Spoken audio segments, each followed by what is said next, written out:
Hey everybody, it's Kneecap here, and in this video we have the 9.1 release date and some things to be ready for when 9.1 hits in just a couple weeks. Now, if you're one of the lucky few people who follow this channel closely, you are not surprised at all by this patch release date because that's what I've been saying since at least March for sure, early March.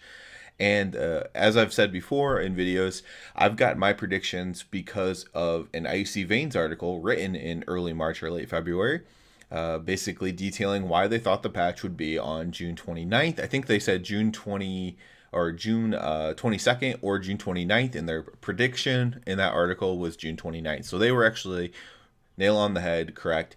This is actually, how did they come across this? This is actually just the exact amount of time on average that a patch takes to launch from the 0.05 patch. So 0.05 was late essentially, and 9.1 is actually back on track from the 0.05 patch. So they basically just said, we think they're going to get back on track and that 9.1 will release on time essentially. So now the expansion is just like a month or two behind. That was caused by the 0.05 patch being released later, and basically them just taking longer. And of course, they're working on 9.1 while they're working on 0.05 as well, right? 9.1 did take longer than expected as well.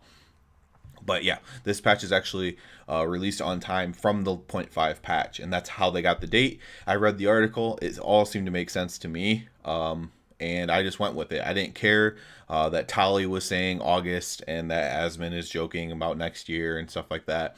You know, some of these things are jokes. First of all, people have to realize they're saying it for stream content or video content, whatever, and they're kind of kidding around. Some people need to realize that, and other people need to realize that some people are just wrong as well, and you can't just take them at their word. The data that Icy Veins, uh, you know, talked about was very convincing to me. And as someone who looks at data and goes off facts and stuff like that, it was why I've been hammering this into the ground.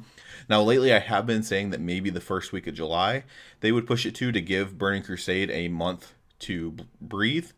That they might just push it back a month, but they decided no, we're just going to go ahead and release it right then, and the raid will be give BC a month to breathe, but that's it. So they decided to say screw it, we're just releasing it on time. So that's the thing. I will pat myself on the back a little bit about being correct. I do have to shout out Icy Veins. Max from Limit has also been saying the same thing. He's obviously a much bigger creator, so hopefully maybe you've heard him say it.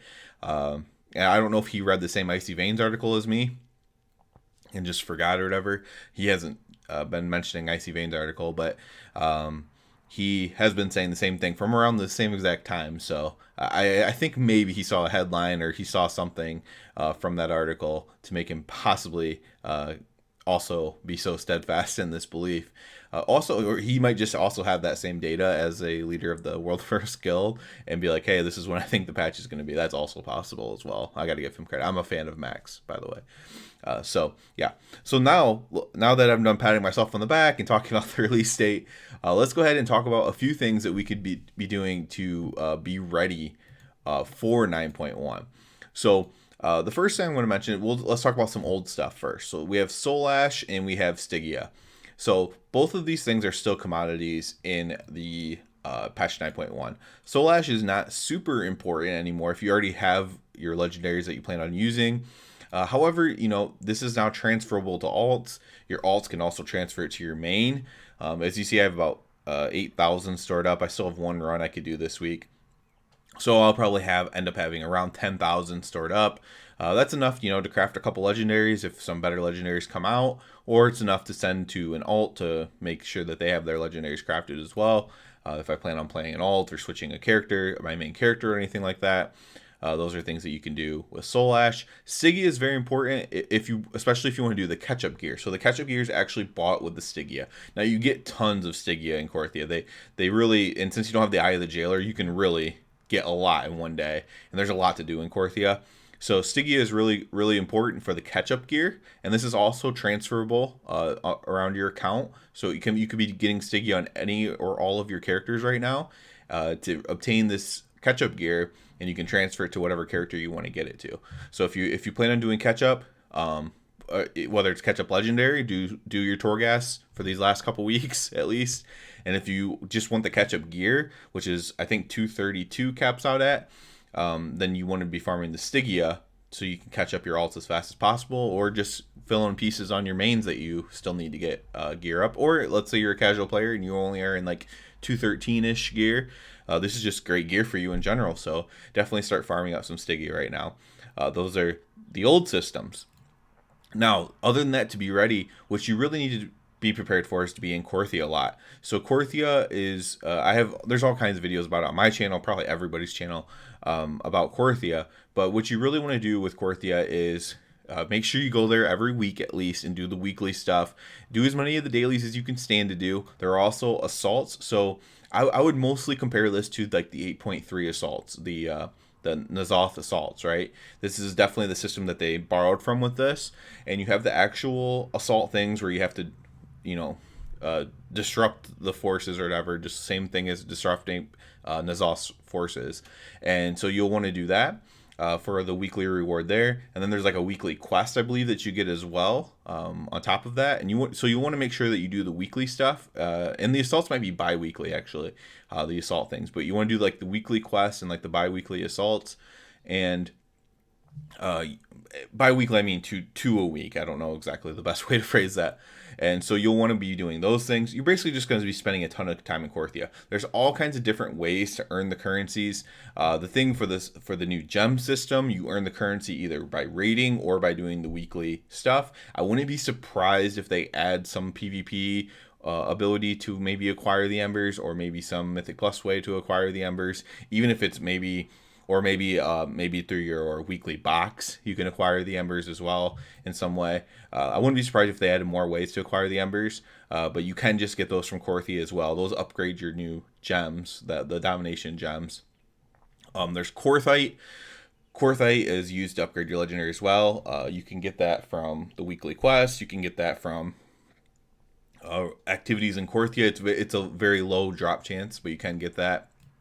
You can farm your conduits and your sockets just from Korthia as well. You can also farm them in Torghast by doing the Adamant Vaults.